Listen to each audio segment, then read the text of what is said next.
अपने अतीत की बीती हुई घटनाओं का क्रमबद्धता के साथ अध्ययन ही इतिहास कहलाता है। नमस्कार और स्वागत है एक बार फिर से आप सभी का यूपीएससी करियर पॉइंट के ऑनलाइन प्लेटफॉर्म पे। और जैसा कि हमने अपने पिछले इतिहास की वीडियो में आप सभी को संपूर्ण इतिहास के लेटेस्ट वर्जन के सीरीज में आपको इतिहास से संबंधित जितने भी कंटेंट होते हैं, जितने भी इंपॉर्टेंट टॉपिक्स होते हैं, उसका हमने जिक्र किया था। आज उसी के अंतर्गत हम इस इतिहास के संपूर्ण बैकग्राउंड को कंप्लीट करेंगे, तैयार करेंगे और बेहतरीन तरीके से समझेंगे। इस कड़ी में हम आज सबसे पहले पढ़ेंगे मध्यकालीन भारत का इतिहास, मिडाइवल हिस्ट्री ऑफ इंडिया। इसके अंतर्गत हमने एक आप सभी को कंटेंट प्रोवाइड कराए थे जिसका नाम था, सबसे पहला कंटेंट, मुस्लिम आक्रमण।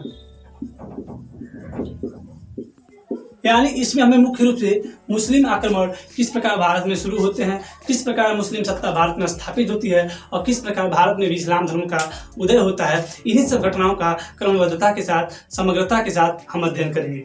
तो अगर हम बात करें मध्यकालीन भारतीय इतिहास की, तो इतिहासकारों ने इस टोटल मध्यकालीन इतिहास का जो टाइम लाइन है, जो समयावधि है, वो 712 से 1707 औरंगजेब की मृत्यु के साथ ही डिसाइड किया हुआ है। यानी 712 से 1707 ईस्वी के मध्य के समय को ही मध्यकालीन इतिहास कहा जाता है। यानी लगभग हमको इसके अंतर्गत 1000 साल के इतिहास के बैकग्राउंड को कंप्लीट करना है। तो आते हैं अपने पॉइंट पे कि मुस्लिम आक्रमण भारत में। सबसे पहला हमारा कंटेंट यही था कि हम इसको कैसे पढ़ेंगे, क्या क्या इसमें मुख्य मुख्य पॉइंट है, क्या क्या हमको तैयार करना है जो हमें एग्जाम के लिए जरूरी है, कंपल्सरी है। तो मुस्लिम आक्रमण को भी हम चाहें तो दो भागों में बांट सकते हैं। पहला है अरबी आक्रमण, अरब आक्रमण या अरबी आक्रमण, और सेकेंड है तुर्की आक्रमण या तुर्क आक्रमण, तुर्की आक्रमण। हमने मुस्लिम जो भी मुस्लिम सत्ता भारत में, मुस्लिम सत्ता का आगमन होता है, मुस्लिम धर्म का उदय होता है, इस्लाम धर्म का उदय होता है, इसको भी हमने दो भागों में बांट दिया। पहला तो अरबी आक्रमण के अंतर्गत और दूसरा है तुर्की आक्रमण के अंतर्गत। तो आज का हमारा जो कंटेंट रहेगा वो रहेगा अरबी आक्रमण के अंतर्गत। किस प्रकार भारत में सबसे पहले अरबों का आक्रमण होता है, भारत में मुस्लिम सत्ता की बागडोर शुरू हो जाती है, मुस्लिम सत्ता का भारत में प्रारंभ हो जाता है, उसका उदय होना। तो स्टार्ट करते हैं अपने पॉइंट पे, अरबी आक्रमण। तो यदि हम बात करें अरबी आक्रमण की, तो भारत में सबसे पहले मुस्लिम अरब देश से आए थे और वहीं से भारत में मुस्लिमों का इस्लाम धर्म का भारत में आगमन शुरू होता है। तो आते हैं अपने पॉइंट पे कि अरबी आक्रमण के अंतर्गत क्या क्या घटनाएं घटी, क्या क्या हमको इंपॉर्टेंट टॉपिक्स का स्टडी करना है जो हमारे एग्जाम के लिए बहुत ही जरूरी है। तो बात सन 711 या 12 की है, 711 या 12 की है। इसी के अंतर्गत हम स्टार्ट करेंगे अरबी आक्रमण। बात करते हैं अगर भारत की, तो आप सभी ने नक्शा देखा होगा भारत का यहाँ पे, और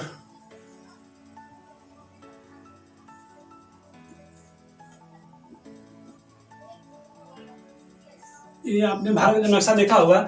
तो भारत में एंट्री लेने का जो सिर्फ और सिर्फ एक माध्यम था प्राचीन काल में, यानी मध्यकालीन भारतीय इतिहास में, वो यही था।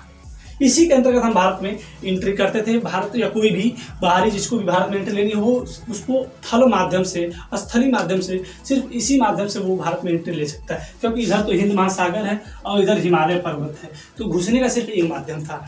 तो बात करते हैं 711 या 12 ईस्वी घटनाओं का। क्या इसके पहले अरब नहीं भारत में आते थे? वो आते थे, लेकिन भारत में नहीं, बल्कि उसका एक प्रांत था। यहाँ पे एक नदी बहती थी जिसका नाम था सिंध नदी, और यहीं पे सिंध प्रांत भी था, सिंध प्रांत था। और उस वक्त सिंध प्रांत पंजाब, वो पंजाब जो इस समय पाकिस्तान में है उसी को हम सिंध कहते हैं, वह पंजाब जो इस समय पाकिस्तान में उसी को हम सिंध कहते हैं। तो इस पर एक हिंदू राजा शासन करता था जिसका नाम था राजा दाहिर। वो इस प्रांत पे शासन करता था। और सिंध नदी में, सिंध का राजधानी उस वक्त थी देवल, और देवल बंदरगाह भी था उस वक्त। देवल बंदरगाह पे अरब आते थे और अपना व्यापार करते थे और जाते थे, लेकिन उनका रुझान कभी भी भारत में देखने को नहीं मिलता था। तो हम आप सबको ये बताना चाहते हैं कि इस आक्रमण से पहले भी देवल बंदरगाह पर अरब आते थे अपने व्यापारिक नावों के साथ, और व्यापार करके फिर वो निकल जाया करते थे। लेकिन एक बार की क्या घटनाएं घटती हैं कि उनके व्यापारिक नाविकों को, व्यापारिक सिस्टम को लूट लिया जाता है किसी भारतीयों द्वारा, जिसकी शिकायत वे सब करते हैं राजा दाहिर से। लेकिन दाहिर ने इसका कोई प्रत्युत्तर नहीं दिया, जिससे नाराज होकर उस वक्त जो अरब का खलीफा थे, या अरब के जो सुल्तान थे, या अरब के जो शासक थे, मंसूर अल हज्जाज, मंसूर अल हज्जाज। ध्यान से समझिएगा इस बात को कि अरब के उस वक्त शासक या सुल्तान या जो भी थे वो थे मंसूर अल हज्जाज। अल हज्जाज के पास सूचना पहुंचती है कि भारत में ऐसी घटनाएं हो गई देवल बंदरगाह के पास, और इसके बाद वो अपने दो बंदों को भेजते हैं जिनका नाम होता है अब्दुल्ला और बिंदेला। ये 711 ईस्वी में भारत में दो बंदों को भेजते हैं जिनका नाम होता है अब्दुल्ला और बिंदेला, परंतु ये आते हैं और दाहिर से बात करने में समर्थ होते हैं और पराजित होकर चले जाते हैं। इसके बाद ठीक अगले साल 712 ईस्वी में पुनः मंसूर अल हज्जाज ने अपने एक सेनापति जिसका नाम होता है मोहम्मद बिन कासिम को भेजते हैं, सेनापति को, जाइए आप दाहिर से बात करके आइए कि क्या सिस्टम था, क्या समस्याएं थी कि हमारे जहाजों को लूट लिया गया। लेकिन ये आते हैं, उनका इनसे युद्ध होता है दाहिर से, और दाहिर इनके द्वारा पराजित होते हैं और दाहिर के संपूर्ण साम्राज्य पे अब कब्जा हो जाता है मोहम्मद बिन कासिम का।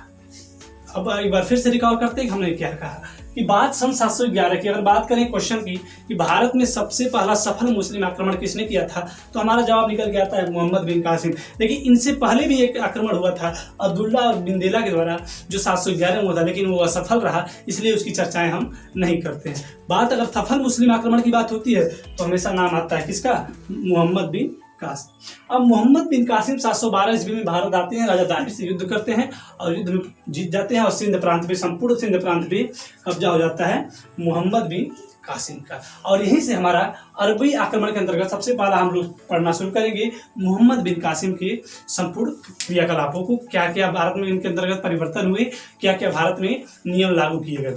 आइए स्टार्ट करते हैं। अब हम चूंकि देख चुके हैं कि भारत में मोहम्मद बिन कासिम की एंट्री हो जाती है, जबकि मोहम्मद बिन कासिम कोई शासक नहीं थे, मात्र एक सेनापति थे, किसके, मंसूर अल हज्जाज, जो अरब के खलीफा या अरब के सुल्तान या अरब के शासक थे, उनके एक मामूली सुल्तान थे। कौन, मोहम्मद बिन कासिम। उनका राजा दाहिर से युद्ध होता है और इस युद्ध में उनकी जीत के बाद उस प्रांत पर यानी 712 ईस्वी में अब वहां का शासक कौन बन जाता है, मोहम्मद बिन कासिम। और मोहम्मद बिन कासिम ने राजा बनने के बाद क्या क्या अपने सिस्टम, अपने साम्राज्य में क्या क्या नियम लागू किए, क्या क्या परिवर्तन किए, इनका थोड़ा हमें जानकारी होना चाहिए। तो आइए देखते हैं। अगर हम बात करें मोहम्मद बिन कासिम की,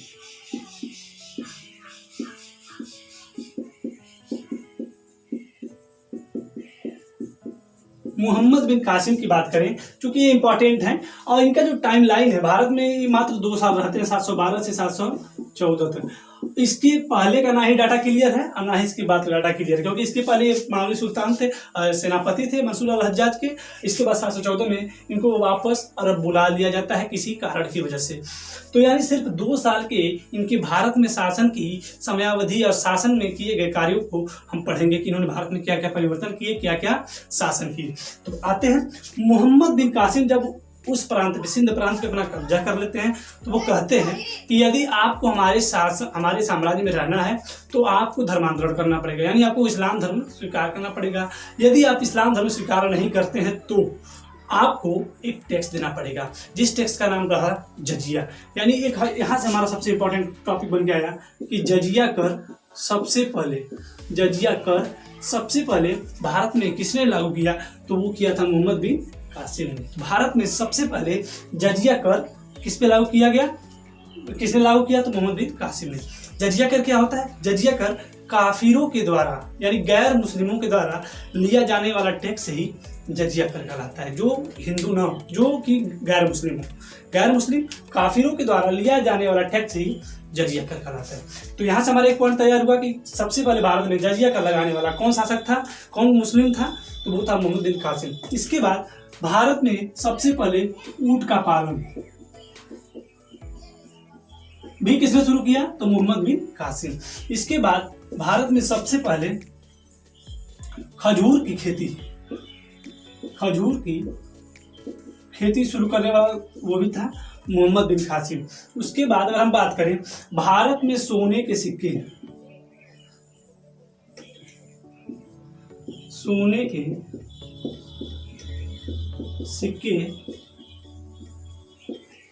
या फिर इनको बोला जाता था दिरहम सिक्के, दिरहम कॉइन्स। भारत में सबसे पहले सोने के सिक्के का प्रचलन कराने वाला मुस्लिम शासक कौन था? तो वो भी थे मोहम्मद बिन कासिम। इसके बाद और भी कुछ भारत में परिवर्तन किए गए। इन्होंने जजिया कर लगाया, इन्होंने ऊँट का पालन शुरू किया, उन्होंने खजूर की खेती शुरू करवाया, उन्होंने सोने के सिक्के भी स्टार्ट करवाए और उन्होंने भारत में अरबी घोड़े सबसे पहले लाने वाले वो शासक बने, अरबी घोड़े। तो यहाँ से देखिए 5 पॉइंट आपको तैयार होना चाहिए कि भारत में सबसे पहले जजिया कर किसने लगवाया? तो वो थे मोहम्मद बिन कासिम। भारत में सबसे पहले ऊँट का पालन किसने शुरू किया? तो वो भी थे मोहम्मद बिन कासिम। खजूर की खेती मोहम्मद बिन कासिम। सोने के सिक्के, दिरहम सिक्के, वो भी मोहम्मद बिन कासिम। और इसके बाद अरबी घोड़े, यानी जो बड़े चुस्त होते हैं, बड़े फुर्तीले होते हैं, उनको भी सबसे पहले भारत में लाने का श्रेय किसको दिया जाता है? तो वो है मोहम्मद बिन कासिम। तो ये कुछ पॉइंट्स थे जो मोहम्मद बिन कासिम से रिलेटेड हैं, संबंधित है। ये हमको याद होना चाहिए, ये हमको याद होना चाहिए। अगर बात करें अरबी घोड़े, ऊँट का पालन, खजूर खेती, ये सब कहाँ शुरू होंगे? तो जाहिर सी बात है प्रेजेंस ऑफ माइंड हमारा यही कहेगा, जबकि ये सिंध पे शासन कर रहे हैं तो ये सब सबसे पहले कहाँ लागू हुए? सिंध में। तो ये सारे पॉइंट्स थे किसके? मोहम्मद बिन कासिम। भारत में ये जितने भी सिस्टम लागू किए वो किसने लागू किया? मोहम्मद बिन कासिम। तो इस प्रकार हमारे देश में सबसे पहला जो अरब आक्रमण होता है मोहम्मद बिन कासिम के, पहले भी 2 लोग करिए, अब्दुल्ला और बुंदेला, उसके बाद मोहम्मद बिन कासिम। मोहम्मद बिन कासिम जब जीतते हैं तो क्या क्या सिस्टम भारत में लागू करते हैं, भारत में क्या क्या परिवर्तन करते हैं, इस पे हमने चर्चाएं कर लिया, पढ़ लिया। और हमें उम्मीद नहीं, पूरा विश्वास है कि आप लोगों को आज का जो टॉपिक था अरबी आक्रमण, वो आप सभी को समझ में आ गया होगा। आप उसको तैयार कर लेंगे। अगली वीडियोज में हम आप सभी को तुर्क आक्रमण से संबंधित जितने भी टॉपिक्स होंगे उसको समग्रता के साथ अध्ययन कराएंगे, अध्यापन कराएंगे और आप सभी को समझाने का प्रयास करेंगे। तब तक के लिए नमस्कार और पढ़ते रहिए। धन्यवाद।